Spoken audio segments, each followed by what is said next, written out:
नमाज पढ़ो और अल्लाह वाले की बारगाह में जाके सलाम करो, दुआ मांगो अपने गुनाहों की बख्शिश के लिए, माँ बाप की बख्शिश के लिए, कोई काम अटका हुआ है उसके लिए। मगर औरतों का जाना जायज नहीं, ये भी याद रखियो। अब सुनो, मैं एक सवाल करता हूं, क्यों जाते हो? इसलिए जाते हैं ताकि दुआएं कबूल हो जाएं। मगर हर एक की हर दुआ कबूल हो रही है? अगर होती होती तो अब तक पड़ोसी पड़ोसी को मरवा चुका होता जी। जलन, हसद, कीना, बगावत, खाली सफेद कपड़े पहनने से ही आदमी बगला होता है क्या? अंदर का इससे ज्यादा साफ होना चाहिए।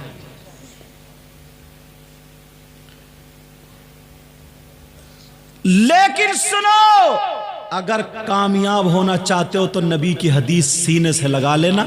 एक जगह, एक मकाम, एक बारगाह मैं तुम्हें बता के जा रहा हूं जहां बिगड़ी बन सकती है जी, जहां तुम्हारी दुआ कबूल हो सकती है।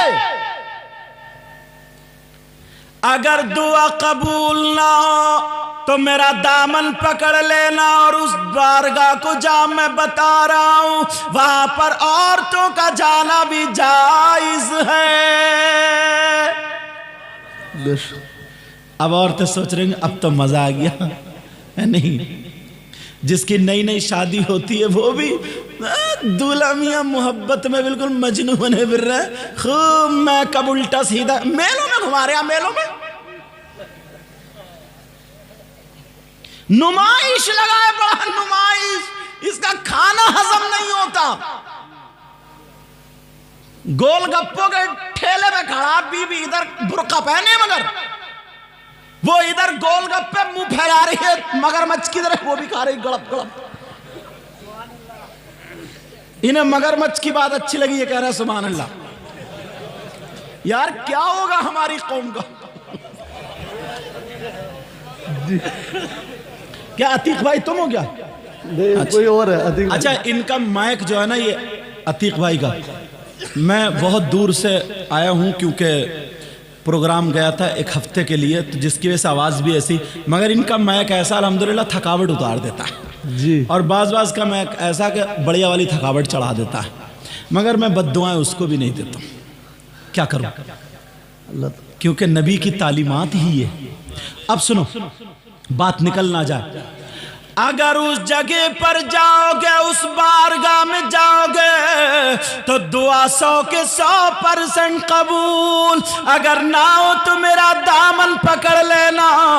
अगर किसी की औलाद ना होती हो वहां चले जाओ, जहाँ मैं बताऊं, कोई बीमार हो वहां चले जाओ, जहाँ मैं बताऊं, अगर कोई परेशान हो मेरी बहनों के लिए भी इजाजत है, वहां पर जा सकती है, मगर शौहर की इजाजत के बगैर नहीं जा सकती।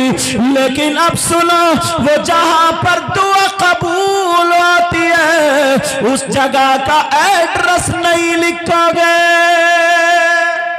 जी। बता दूं या छोड़ दूं?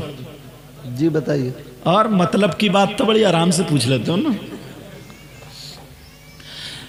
अगर सुनना चाहते हो प्यार तो मैं हर वो बात बताऊंगा जो मेरे नाना मोहम्मद रसूलुल्लाह ने बताई थी।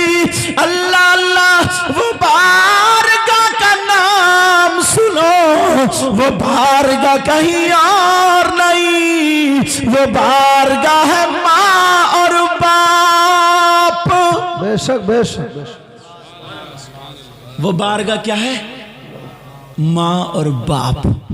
माँ और बाप के सामने इतना राजी कर लो, इतना राजी कर लो, इतना राजी कर लो, और जब खुश हो जाए, राजी हो जाए, दिल बिछा दे, तो उस वक्त दामन पकड़ के अम्मी ये दुआ कर दो, अब्बू ये दुआ कर दो, और ये माँ से और बाप से दुआ करा लो।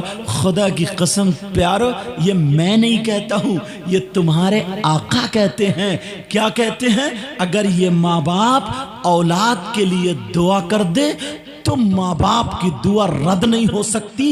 इसलिए हदीस में आया है दुआ उल वालिदैन अन औलादिहिमा का दुआ इन नबी अन उम्मतिही। नबी फरमाते हैं माँ बाप की दुआ औलाद के हक में ऐसी होती है जैसे मुझ मोहम्मद की दुआ मेरी उम्मत के हक में होती है। बेशक, सुभान अल्लाह, सुभान। अरे यार, है किसी की दुआ जैसे नबी की हो?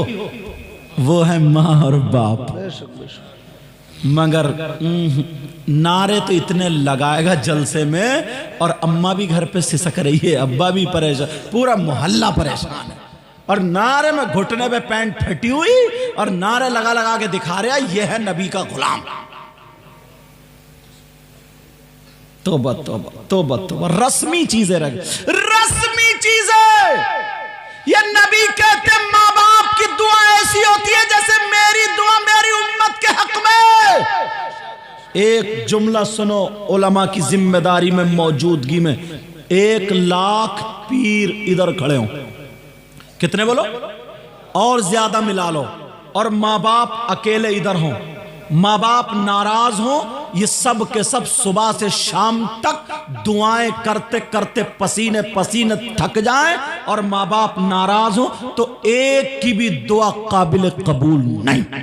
बेशक बेशक। और कितने आसान अंदाज में समझाऊंगा जी। और अगर माँ बाप राजी है तो हर पीर की दुआ खुशबू देगी, हर इमाम की दुआ खुशबू देगी, हर आलिम की दुआ खुशबू देगी। इसलिए प्यारे, अरे तू दुनिया में आया है तो सदका तू अपनी माँ और अपने बाप का। बेशक बेशक बेशक। आज असली चीज भूले पड़े। नौजवानों को देखो, एक जगह मुझ जैसे बेकार मौलाना ने, खैर वो तो अच्छे होंगे, को पता नहीं, अल्लाह जाने, अल्लाह हम सबको अच्छा फरमाए, अच्छा कर दे। किसी ने कह दिया कि जो जन्नती हो वो नारा लगाए। मेरी तकरीर में एक नौजवान जो था खड़ा हो गया, साहब नारे तकबीर, नारे रिसालत। मैंने जब गर्दन उठा के देखी, मैंने कहा देख तो लो इस जन्नती को। तो जब देखा तो बिल्कुल सिपला था, न दाढ़ी न मूछ, और नीचे को देखा तो पैंट निकली जा रही, जबरदस्ती ये बनियान टूम रहा, जबरदस्ती खींचे पड़ा, और देखा तो घुटने पे फटी हुई दूसरी चीरें लगी हुई। मैंने कहा या अल्लाह, नमाजी बैठे रह गए, हाजी बैठे रह गए, उलमा बैठे रह गए, पूरे मजमे में यही जन्नती निकला। मैंने कहा बेटे अगर तीसरा कलमा सुन लूं तो तू क्या करेगा? तो एक लड़का बोला ये भाग जाएगा, क्योंकि जवाब देने वाले बहुत। यार कम से कम सोचो। आज देखो कितनी गंद मचा के रखी, बाज बाज। अच्छा ये कमी किसकी है बताऊं? बता दूं? इन बच्चों की नहीं है जी जी, बच्चियों की भी नहीं है जी। शादी है, किसी भी शादी में देख लो, मेरे घर हो, तुम्हारे घर हो, इनके घर हो, इनके घर जी। अगर 40-50 औरतें हैं, एक के भी कपड़े ढंग के नहीं होंगे, एक के भी। अरे बताओ अगर हो तो एक के भी ढंग के नहीं। अल्लाह ने चुटिया खूबसूरती के लिए मेरा खूंटा बनाया गड़ी। अरे हालात देखो हालात, लेकिन कमी किसकी है? सुनो, ये कमी है माँ की और बाप की। जी। किसकी कमी है? नबी ने फरमाया सबसे पहला मदरसा माँ की गोद। और जब मदरसा बिगड़ा हुआ हो तो 40 साल की बूढ़ी हो गई, 45 साल की अधेड़ हो गई, मगर मेकअप अभी भी कूंची फेरी रही है, पुरानी दीवार नया पेंट। सही बता रहे हो, अभी भी कूंची मारी रही है। अरे कब तक कूंची मारेगी?